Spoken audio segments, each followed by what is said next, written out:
Jee, tšau, Paul, mis mõtled? Tead, võiks mustikale minna. Vai, mustikakõrsi. Üle tänava sõidab üks kutt õige vingelt ühe rattalise rattaga ringi.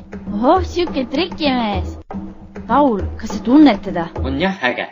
Saame temaga tuttavaks. Ahoi, ahoi, ahoi. Kes sa oled ja kus sa tuled? Vinge ratas sul. Kas te räägite minuga või? Jaa, vau, kuidas sa küll oskad? No, ma harjutangi praegu, aga olen Peeter ja 15-aastane. Rõõm teiega tutvuda. Oh, sa oled meist nii palju vanem. Võlu mulle siit mütsist üks jänes. Ma huvitan nüüd tsirkusetrikkidest, mitte mustkunstist. Nii et võluda ma ei oska. Aga tegelikult oskan palju muud, näiteks žongleerida. Tundub, et žongleerides seisavad need objektid ju niisama imeväelgi õhus. Kus sa sellega? Harjutamist alustasin maal, kus vanaema juhendas mind õunapuu otsast. Siis proovisin ka tennisepallidega ja nüüd žongleerimismõõkadega.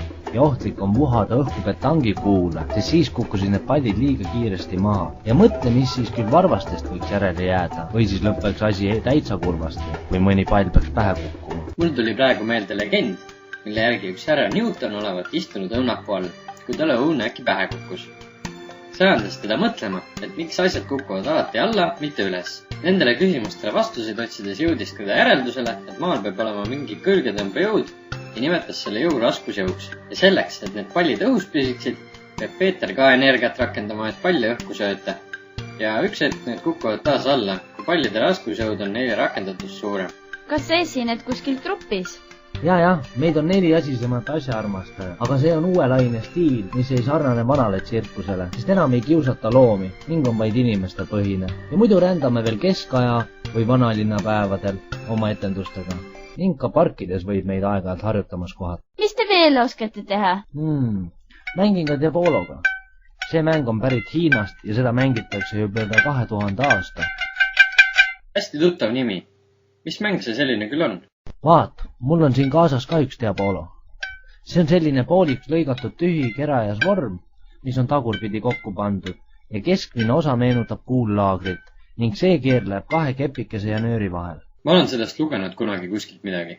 Et rekord oli vist 5 Diabologa korraga mängimine ja selle nimetus oli vist kurat 2 kepikesel. Ei, see on rahvasõnud siin nõnda, aga õige nimi on Diabolo, mitte Diablo. Ning see tähendab lihtsalt risti viset. Ja kõige tipuks see Diabolo lendab veel väga kõrgele. Mis mäng see selline on? Ole midagi sarnast teinud nööpidega, et tuleb panna niit nööbiaugust läbi ja siis seda keerutada. Aga siis see nööp püsib väga konkreetselt selle niidi küljes kinni ja ega ta kuskile ära küll ei lendu. See pole see päris seesama mäng. Diabolo keerleb nööri peal ja vastavalt Diabolo suurusele saab teda kõrgele visata. Mida väiksem Diabolo, seda kiirlemini keerleb ja seda kõrgemale ta lendab. Reaktiivmootori lendaval tiivul. Mingi laul oli. Näita, kui kõrgele sa selle lennutada saad. No ma arvan, et selle kuuseladvani küll, vabalt. Tegelikult isegi 2 selle kuuseladvani. 3 või isegi 4. Ohoh, aga sa praegu meiega koos mustikale ei taha tulla? Mets on neid täis ja me oleme Pauliga naabripoisiga just sinna poole teel. Miks mitte? Aga kas ma võin oma asjad teie aeda seniks jätta? Muidugi.